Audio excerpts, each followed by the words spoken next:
এমনি ফাঁক ফকর ভালো থাকে, মাদক ব্যবসায়ী আর প্রশাসন একই। ঝিনাইদহে মাদকের বিরুদ্ধে প্রতিবাদ ও সচেতনমূলক কার্যক্রম পরিচালনাকে কেন্দ্র করে হামলা, ভাঙচুর এবং প্রাণনাশের হুমকির অভিযোগ উঠেছে। এই ঘটনায় আহত হয়েছেন অনলাইন প্ল্যাটফর্ম আজরা পাবলিকের ক্যামেরাম্যান মোহাম্মদ শাকিল।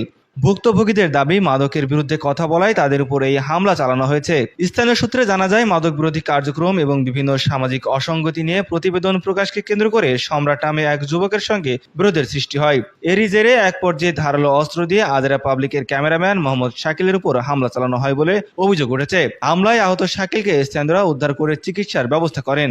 ঘটনার পর বিষয়টি নিয়ে কথা বলতে এবং পরিস্থিতি জানতে আজরা পাবলিকের কয়েকজন সদস্য অভিযুক্তের বাড়িতে গেলে সেখানে নতুন করে উত্তেজনার সৃষ্টি হয় বলে অভিযোগ পাওয়া গেছে। প্রত্যক্ষদর্শীদের ভাষ্যমতে এ সময় অভিযুক্তের পরিবারের পক্ষ থেকে হুমকিমূলক আচরণ করা হয় এবং উপস্থিত সদস্যদের ভয়ভীতি দেখানো হয়।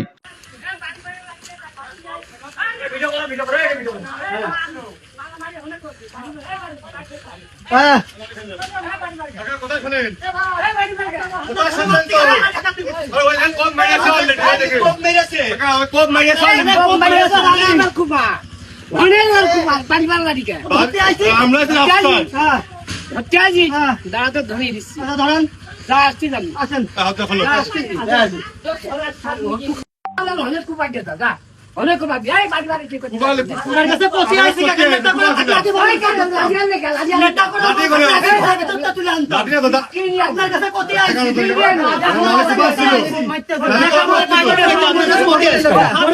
মারামারি করতে আসেনি কাকা আমি যাব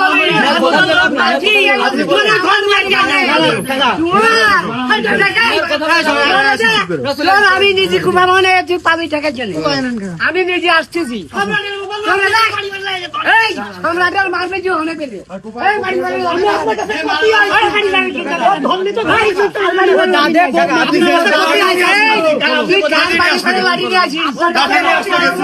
বুঝতে পারি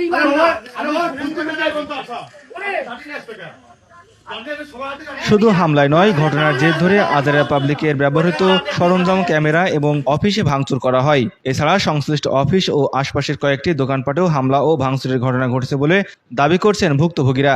ভুক্তভোগীদের দাবি, শুধু বর্তমান হামলায় নয়, ভবিষ্যতেও তাদের মারধর ও ক্ষতির হুমকি দেওয়া হয়েছে। বিশেষ করে নির্দিষ্ট এলাকায় গেলে হামলার শিকার হতে হবে বলে তাদের ভয়ভীতি দেখানো হয়েছে বলে অভিযোগ করা হয়েছে।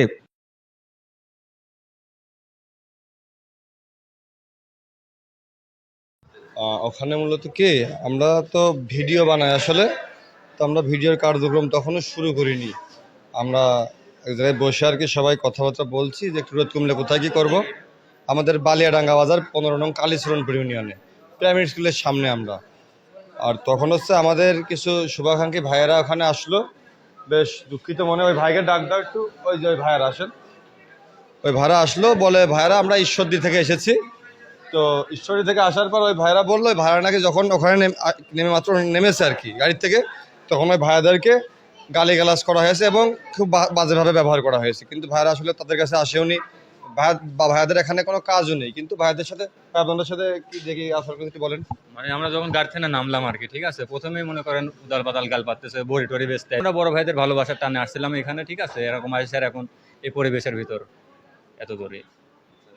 তো তারপরে ওর কাছে আর কি আমরা জিজ্ঞেস করলাম যে এই বাইরের থেকে লোকজন এসেছে, এই কাজগুলো কেন? আর সকালবেলা একটা আন্টি এই জায়গায় ফাঁকা অটোয় বসেছিল, তার বিভিন্ন যৌন হয়রানিমূলক কথাবার্তা তোমরা বলেছো, এগুলো কী জন্য? এলাকায় মানুষজন আসলে তো আমাদের ভালো, রাস্তাতে লোকজন যাতায়াত করতে পারবে না স্বাভাবিক নিয়মে, রাস্তা কোথায়, স্কুল কোথায়, বিভিন্ন বিষয়বস্তু কেন্দ্র করে এই যে মানুষকে বাজে বাজে ভাষায় গালাগালি দিয়ে। এখন গালাগালি তো অনেকে দেখা যাচ্ছে কিছু মনে করলো না, তবে কারো না কারো তো গায়ে লাগে। আমার যদি মা নিয়ে একটা গালাগালি দিয়ে আমার গায়ে লাগবে না? সেইভাবে জিজ্ঞেস করতে করতে ওর আর কি, ও কাঁচের গ্লাস দিয়ে ধরে এক প্রকার গ্লাস দিয়েই মানে একাই আর কি 20-25 জনের মাথা ফাটায় ফেল দেবে এরকম একটা রিয়াকশন। ওরা হাত ধরে থামাই টামাই দেওয়া হলো, তারপরে বাড়ি চলে গেল। চিনি, ওই যে ওর ভিডিও ফুটেজ আছে, ভিডিওতে আপনি দেখলে ওর নাম হচ্ছে, ডাকনাম সম্রাট, আমরা এটুকু জানি, বালিয়াডাঙ্গা বাজারে। এবার একা বলতে সাথে ছিল লোকজন, তবে ওই ইয়েটা একাই করেছে। হ্যাঁ, বা অস্ত্র কারোর হাতে আর আমরা দেখিনি, যেটা অন্য কেউ করেনি, তার দই যে লাভ নেই। এবার তখন ওই যে আমাদেরও ক্যামেরা কিন্তু চালু ছিল, ভিডিওর ক্যামেরা। তো ক্যামেরা ঘুরালি ওই যে দাঁড়ানে আসছে ঘুরাতে ঘুরাতে, এগুলো কিন্তু ভিডিওর ভিতরে স্পষ্ট ফুটে যাচ্ছে। এবং এমনকি আজ থেকে 2-3-4 মাস আগে আমাদের বাজারে আর একটা কুপাকুপি হয়েছিল, আর আমাকে সিসিটিভিতে ওইটা রেকর্ড আছে যে ওই কুপাকুপিটা ওই করেছিল, আর তারপরে আমাকে সিসিটিভিটা রাত্রিবেলা ওই ভেঙেছে। এই সবগুলো ডকুমেন্ট আছে, যদি লাগে নিতে পারেন। তো এই সমস্ত অভিযোগ টভিযোগ যদি প্রশাসনিক অভিযোগ করা হয় খুব একটা কাজে আসে না, হয়তো প্রশাসনিক প্রোটোকল থাকতে পারে, তা আপনাদেরকে বললাম সরাসরি। আর তারপরে আর কি ওই যে ওই ঝাঁকাতে আসছে, অস্ত্রটা ভিডিওর ভিতরে আসে, ওর হাতে ফোন। তা ওই আর কি জিজ্ঞেস করছে সেই সময় আবার এই তো ঝাঁকাটি কোনো যাচ্ছিস তুই, ভালো হবি না? এই যাচ্ছে আচমকাটা কোপ দিয়ে, ও তো সামনে আর আমরা দোকানের ভিতরে, দিয়ে কোপ দিয়ে দৌড় পরে দাবড়িয়ে ধরা দেন, দাবড়িয়ে ধরা যায়নি। তো আর কি ও ধরার জন্য যখন ওর বাড়ির ভিতরে পর্যন্ত আমরা চলে গেছি, বাড়ির ভিতরে যাওয়ার পর ওর ও যে বাপ যারা আছে তারা উল্টো মানে ওই জায়গায় আমাকে ধরে ফিসতে পারলে তাকে ভালো হয়, কেন তাকে বাড়ি আসলাম এসে তাকে কৈফিয়ত দিতে হবে। মানে তারা এত বড় প্রাইম মিনিস্টারের উপরে, মানে তারেক রহমানের বাসার উপর চলে গেছি, তারা কৈফিয়ত দিতে হবে যে কেন বাসার উপরে আসলে, কার বাসা জানো, আজকের ভিতরে তোমাদের যেখানে যাবে সব কিছু ক্লোজ করে দেওয়া হবে, বিরাট হুমকি আমকি। ইভেন এখন যখন আমরা এই জায়গায় আসছি, এখন ফোন পেলাম যে অলরেডি আমাদের প্রতিষ্ঠান যেগুলো আছে অলরেডি ভাঙচুর চলছে সেখানে বাজারে, যেখানে যেখানে আমাদের ইভেন আমাদের সাথে যদি চলাফেরা করে তাদেরও দাবড়াদাবড়ি চলছে। কিসে বলছে এটা তো তাদের সাথে আমাদের খুব সক্ষতা বা ওটা বসা মিলামিশা নেই, এটা তো বলতে পারবো না, এটা যাচাই করলে পাওয়া যাবে। তো প্রশাসন কি জন্যে ছেড়ে দেয়? প্রশাসন নাকের ডগায় এলাকায় মাদক ব্যবসা করে মিনিমাম 2-5-7-10 বছর, হয়তো কেউ স্বীকার করে ভাই আপনাদের সাথে শুরুতেই এই কেন্দ্রিক কোথায় বলেছে না আমরা বলে বড়ি বেচতে আসছিলাম নাকি এরকম কথা বলছো। আমাদের বাসা ভাই সর্দিতে, জি আজকে আসছে, মানে আমরা গাড়ি থেকে নামা মাত্র এগুলা বলা শুরু করছে আর কি, বুঝছেন? এরকমই। এবং এবং গত রাত্রিবেলাও আমাদের বাজার থেকে একটা চুরি করেছে এরা, কিন্তু এই সবগুলোই ধামাচাপা হয়ে যায়, সিস্টেমে ম্যানেজ হয়ে যায়। আর এদের ফ্যামিলি আর্নিং প্রচেষ্টাও এরকম, একটা ঝামেলা বাঁধাবে, যেরকম আজকে ঝামেলা আমাদের সাথে হয়েছে, যে কোনো বিচার প্রক্রিয়ায় দোষী আমরা, তারপর আমাদের কী করতে হবে জানেন, আমাদের জরিমানা দিতে হবে। আর জরিমানার মাধ্যমে আজকে 1 তলা গাল 2 তলা গাল বাড়ির ছাদ এভাবে তাদেরকে চলে না, আমরা করি না আর কি, আমরা করবো করে লাভ হয় না কোনো কিছু, সত্যি কথা। মানে ফাঁক ফকর না, মাদক ব্যবসায়ীদের এমনি ফাঁক ফকর ভালো থাকে, মাদক ব্যবসায়ী আর প্রশাসন একই।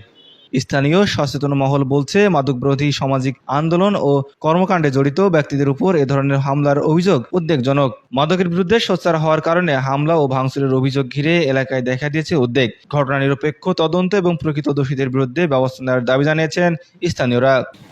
এইমাত্র ঘটনা ঘটেছে, আমি বাসায় ঘুমাইছিলাম, আমি ভাবলাম যে বাজারে মানে ভিডিও হচ্ছে, তা আমি ঘুম থেকে উঠে বাজারে আসছিলাম। আমি কি দিয়ে আগে পরে কী হয়েছে আমি কিছুই জানি না, আসছি বাজারের মধ্যে ঢোকবো, আর ওই সময় আমারে দাবড়াচ্ছে, আমি গাড়ি ঘুরে নিয়েই টান, একটা সম্রাট কণ্ঠই শুনিলাম, সেই সম্রাট, ওনার হাতে কিছু ছিল কিনা আমি দেখিনি, আমি আতঙ্কে গাড়ি ঘুরিয়েই টান, আমি এর আগা মাথা কিছুই জানি না যে মারামারি হয়েছে বাজারে বা কেউ মায়ের খেয়েছে, আমি কিছুই জানি না। আমি যে বাসায় যাওয়ার পরে, বাসায় যে আমি ফোন দিয়েছি আমার ছেলেপেলেদের কাছে, আমার টিম মেম্বারদের কাছে যে ভিডিও হবে কিনা, বলছে মারামারি হচ্ছে বাজারে, এই তারপরে যে এখানে আসা, তাছাড়া আর কিছুই জানি না। না এলাকায় তাহলে সেফ কীভাবে? আমি তো কোনো অপরাধী না, আমি কারোর সাথে দুটা কথাও বলিনি যে নেঠা গাঞ্জাম বাধ্য হইলাম, কারোর সাথে আমার কারোর সাথে শত্রুতা নেই, তাহলে তো আমি যেহেতু সেফ না, আর 10 জন কীভাবে সেফ? আমার সাথে কারোর তো নেটা নেই।